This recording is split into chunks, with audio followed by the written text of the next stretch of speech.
I burst into the office of my cheating wife's lover, slamming the door so hard the glass rattled. That scumbag, Jacob, smirked, leaning back in his chair like he owned the world. His polished shoes were propped up on the desk, a picture of arrogance wrapped in an expensive suit. He didn't even look surprised to see me. "Well, loser," he drawled, tilting his head, "didn't I tell you I'd take her from you?" His smug grin was the final straw. My fists clenched, my vision turned red, and before I even registered what I was doing, I lunged. The first punch landed squarely in his groin. His face twisted in agony, his cocky smirk shattering like glass. As he doubled over, gasping for breath, I followed up with a powerful uppercut straight to his jaw. His head snapped back, and he collapsed onto the floor, writhing like the worm he was. I crouched beside him, my voice ice cold. "This is just the beginning," I whispered. "You'll regret ever messing with my wife, you bastard." Jacob groaned, rolling onto his side, but I wasn't done. I grabbed his collar and yanked him up, dragging him halfway over his desk. Papers flew everywhere, his overpriced pen clattering to the floor. "Tell me, Jacob," I sneered, tightening my grip. "How long have you been screwing my wife? Weeks? Months? Or was she yours before I even put a ring on her lying little finger?" He let out a choked laugh, blood trickling from the corner of his mouth. "You think I keep track? She was easy. Just like I told you." I slammed his head into the desk. Hard. That wiped the smirk off his face. The office door flew open, and there she was. Emily. My wife. The woman I had loved, trusted, built a life with. Her blonde hair was still perfect, curled at the ends like she'd spent an hour in front of the mirror. A designer bag hung from her wrist, her blue eyes widening in shock as she took in the scene. "Ethan," she shrieked, rushing forward. "What the hell are you doing?" I let go of Jacob, who crumpled like a rag doll. Straightening, I turned to her, my chest rising and falling in ragged breaths. "What am I doing?" I repeated, my voice dangerously low. "I should be asking you that, sweetheart." She swallowed hard, glancing at Jacob before looking back at me. "I don't know what you think is going on, but this is insane. You need to calm down." I laughed. A bitter, hollow sound. "Calm down?" I stepped closer, watching her squirm under my gaze. "You think I don't know? You think I haven't noticed how distant you've been? The late nights, the secret phone calls, the way you suddenly started dressing like you were on a permanent first date?" She folded her arms, her chin lifting in defiance. "You're being paranoid." I pulled out my phone and tapped the screen. The photos came up instantly, her and Jacob, cozy in a dimly lit restaurant, his hand on her thigh. Another one of them outside a hotel, her lips on his neck. I turned the screen toward her. Her face drained of color. "That's not what it looks like," she blurted out. I let out a sharp breath, shaking my head. "That's the best you've got? Really? You're standing in your lover's office while he's bleeding on the floor, and you're still lying?" Jacob groaned from behind me. "She was never yours, Ethan," he muttered, spitting blood onto the carpet. "Face it."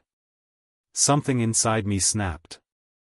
I lunged again, but this time Emily stepped between us, shoving me back with surprising force. "Stop it," she screamed. "You're acting crazy. You always do this. You always." "Always what?" I snapped. "Trust you? Defend you? Believe your lies?" Her lips pressed together. Then she scoffed, rolling her eyes. "You're so dramatic," she muttered. "Maybe if you weren't such a pathetic little control freak, I wouldn't have needed someone else." The words hit me like a gunshot. And in that moment, I realized something. She didn't care. She never had. I stared at her, my pulse hammering in my ears. The way she stood there, arms crossed, looking at me like I was the problem, it was almost impressive. Almost. Jacob groaned from the floor, trying to sit up, but I ignored him. My focus was on the woman I had built a life with. The woman who had just looked me in the eye and told me, without a shred of regret, that I wasn't enough. I took a slow breath, my fists still clenched. "Say that again," I said quietly. Emily let out an exaggerated sigh. "Oh, come on, Ethan. Don't act so shocked. You've been boring for years. Jacob knows how to have fun. She gestured at me, her perfectly manicured fingers flicking in my direction like I was an insect. "You're just, there." I blinked. That was it. That was how she summed up our marriage. I was just there. Jacob chuckled weakly from behind me, and my hand twitched toward his throat. But no, he wasn't the real problem. The real problem was standing in front of me, shifting her weight onto one leg like this was some petty argument about me forgetting to take the trash out. I had come here expecting, what? A confession? An apology? Some pathetic excuse that I could at least pretend to entertain? But no. Emily didn't care that I found out. She wasn't even sorry. That should have been the moment I walked away. That should have been when I turned my back and left them to rot in their own filth. But I wasn't done yet. I stepped forward, lowering my voice to something sharp enough to cut. "Tell me something, Emily. When exactly did you decide to flush our marriage down the drain?" She scoffed. "Flush it down the drain?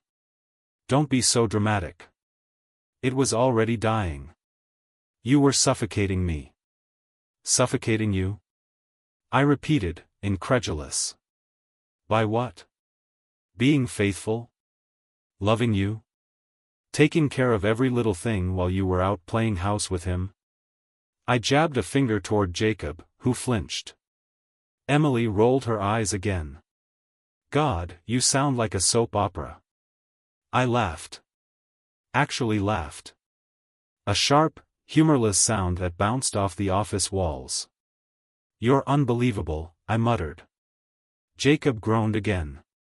"Look, man," he said hoarsely, "just get over it. You lost. Move on." That was it. I turned, grabbed the nearest object, his overpriced desk lamp, and yanked the cord from the wall. Before he could react, I swung. The metal base cracked against his shoulder, sending him sprawling with a strangled yell. "Ethan!" Emily screamed. I threw the lamp down, the impact echoing through the office. Papers scattered. A picture frame crashed to the ground. Jacob lay there, gripping his shoulder, his face twisted in pain. I turned back to Emily.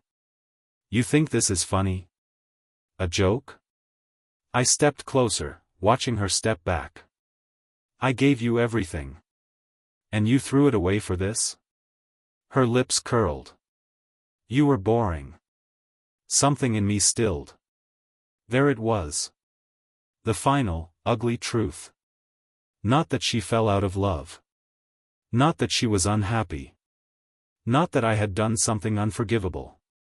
I was just, boring. A breath of laughter left me. Cold. Empty. I nodded slowly. "You know what? You're right." She frowned, like she didn't like how easily I was agreeing. "Damn right, I'm right." I took another step, forcing her against the desk. "So let's make this interesting." Her eyes flickered with something, nervousness, maybe, or the realization that she had finally pushed too far. "You want fun, Emily?" My voice was eerily calm. "Let's have fun." I reached into my pocket and pulled out my phone. Her phone. The one I had found hidden in her gym bag the night before, filled with messages from Jacob. Their little secret. Her face drained of color. "You?" "Yeah," I said. "I know everything." With a single tap, I sent the entire message thread to everyone. Her mother. Her father. Her boss. Her friends. Even her gym trainer, because why the hell not? She lunged for the phone, but I stepped back. Oops, I said mockingly. Guess I'm not so boring after all. The color came rushing back to her face, only now it was pure rage. You son of a... I grabbed her wrist before she could slap me. Don't, I warned. You lost the right to touch me. Her chest heaved. Her perfectly curated world was cracking, crumbling, just like our marriage. Good. Jacob groaned from the floor. You're insane, he muttered. I turned my glare on him. You have no idea.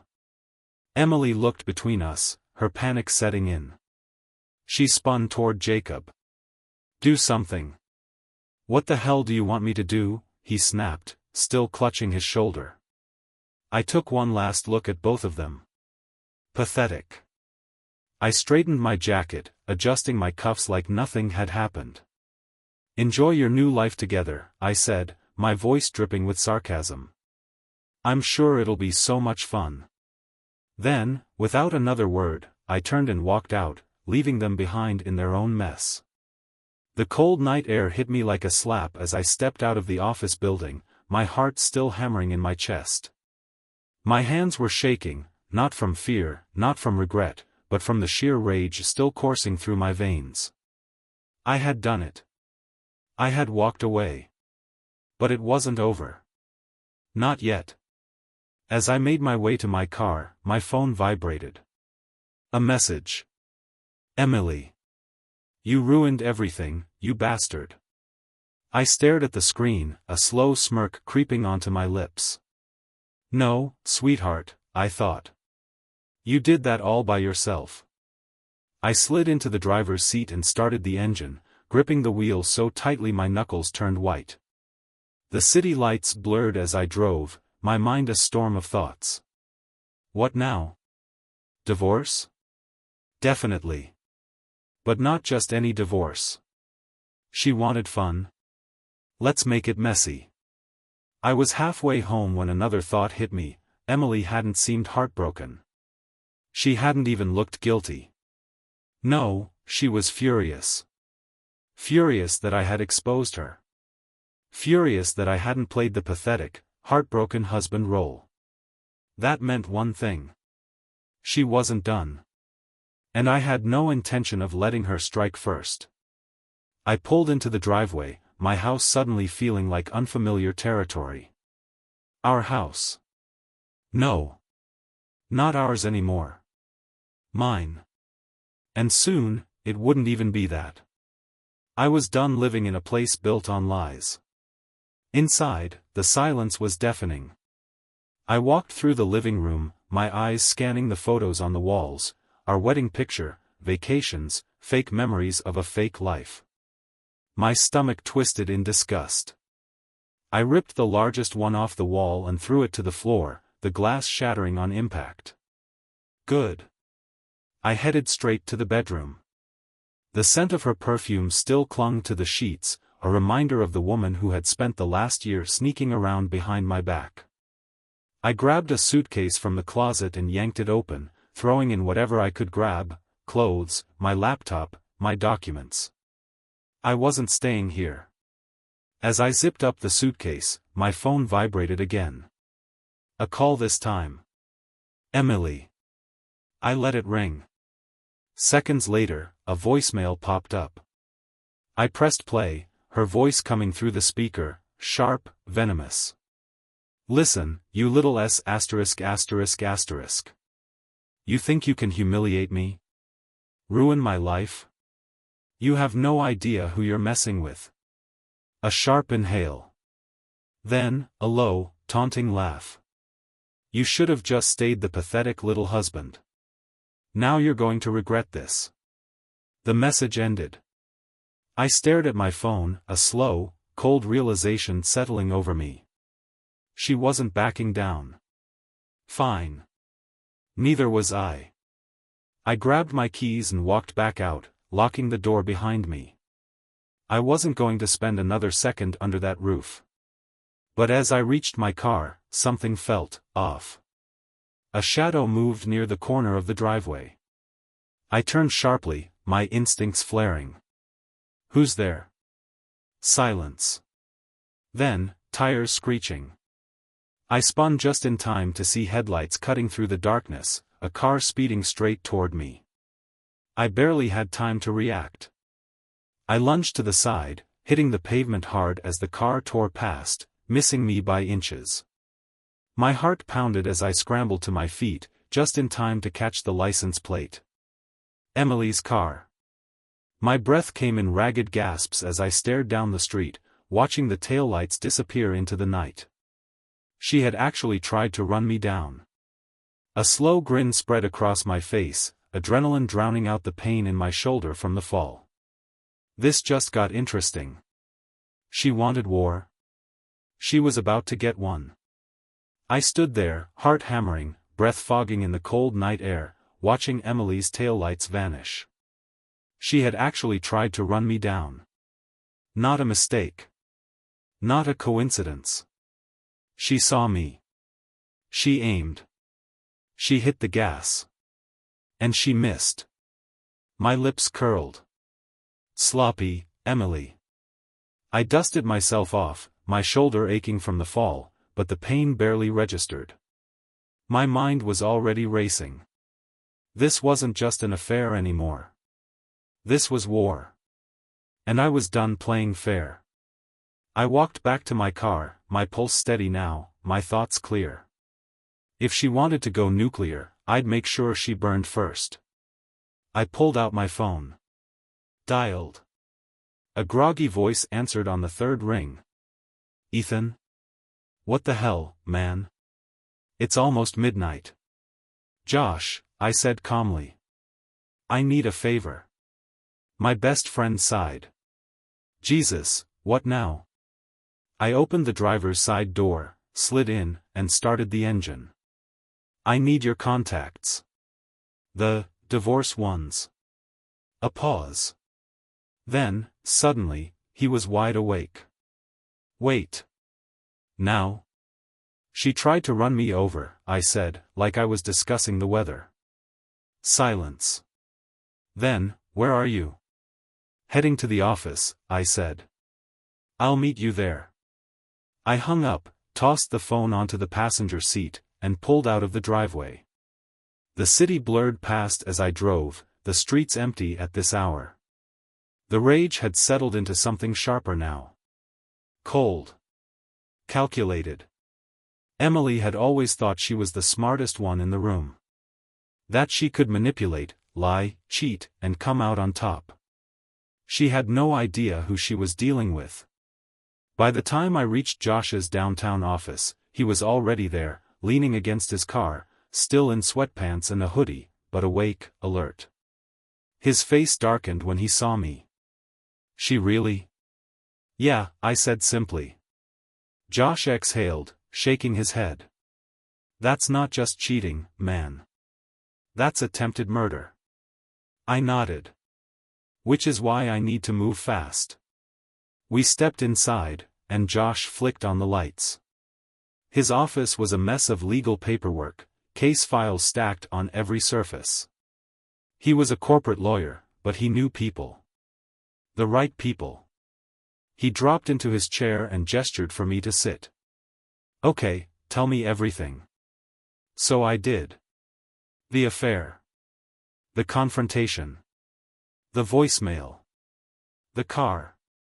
When I was done, Josh let out a low whistle. She's unhinged. She's cornered, I corrected. And people like her? They get dangerous when they realize they're losing. He leaned back, tapping his fingers against the desk. All right. First thing, we lock down everything. Freeze joint accounts before she drains them. Secure your assets. And we get a restraining order. Tonight. I nodded. What else? Josh's expression darkened. You want to just end this? Or do you want to destroy her? I met his eyes. I want her to feel everything she made me feel. And then some. He grinned. That's what I was hoping you'd say. He grabbed his phone, scrolled through his contacts, and made a call. I didn't know who he was calling. I didn't care. All I knew was that by the time the sun rose, Emily's perfect little world would start crumbling.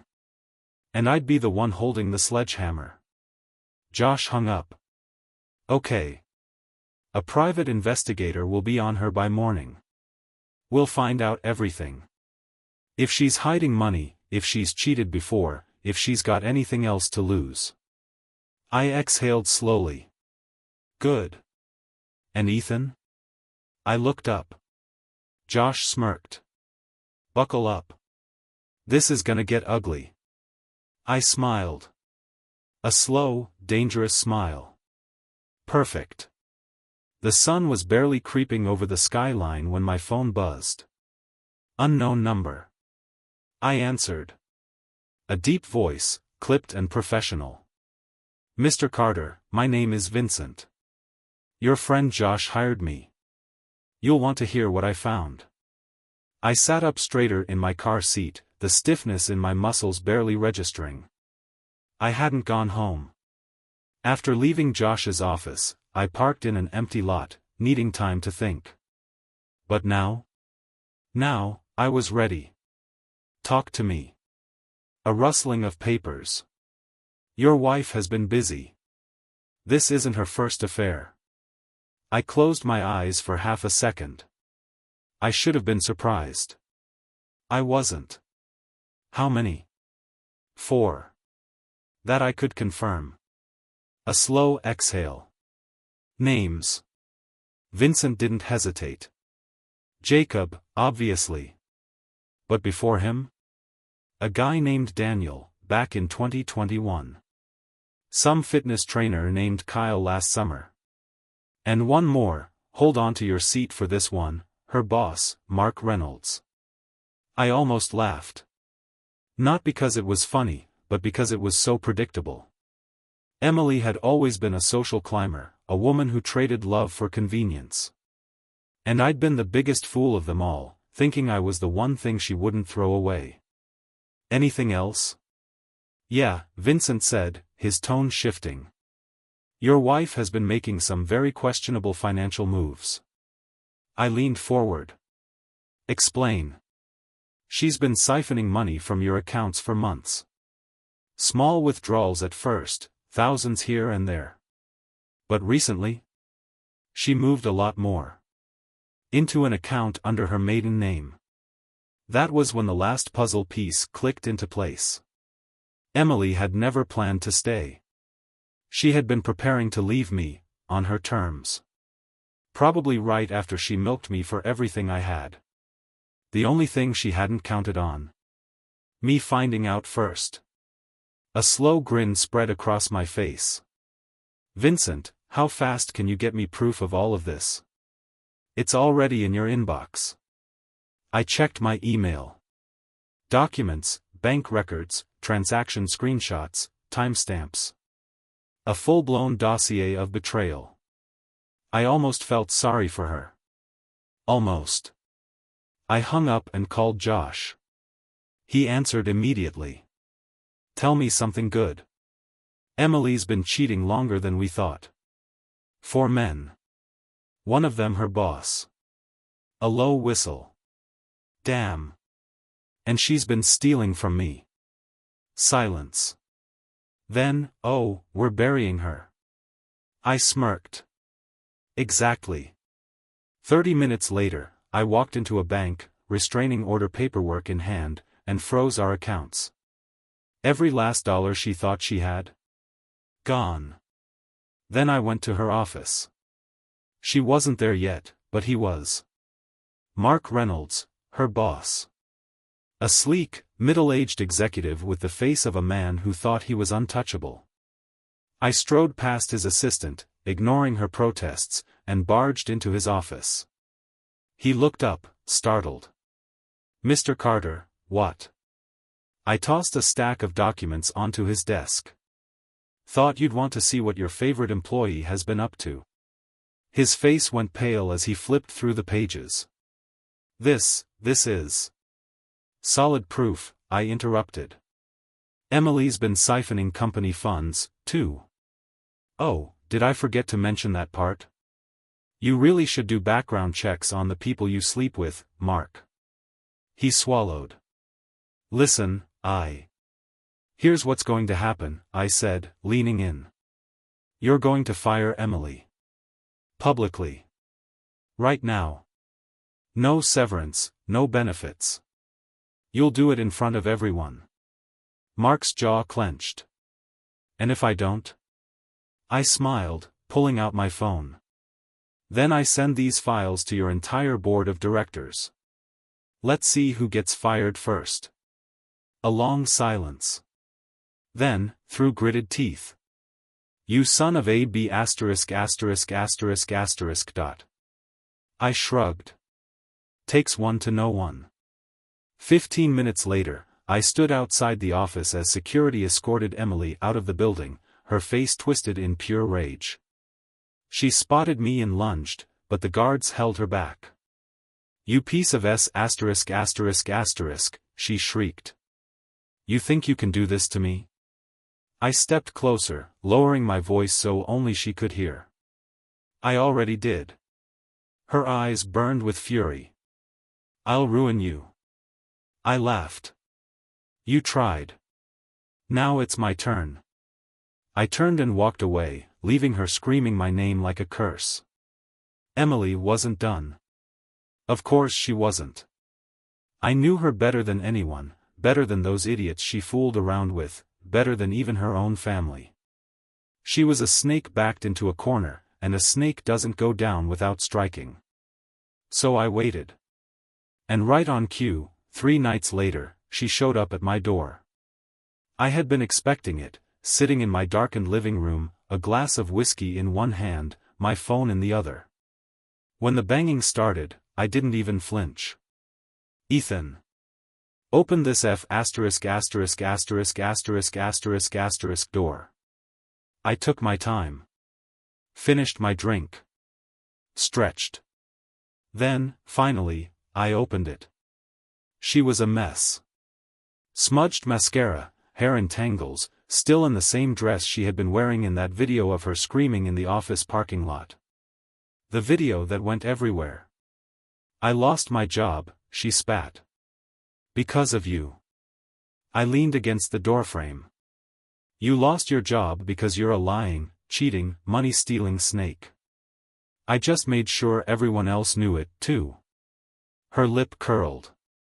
You think you've won? I smirked. Haven't I? She stepped closer, voice low and venomous. You think this is over? I'll take everything from you.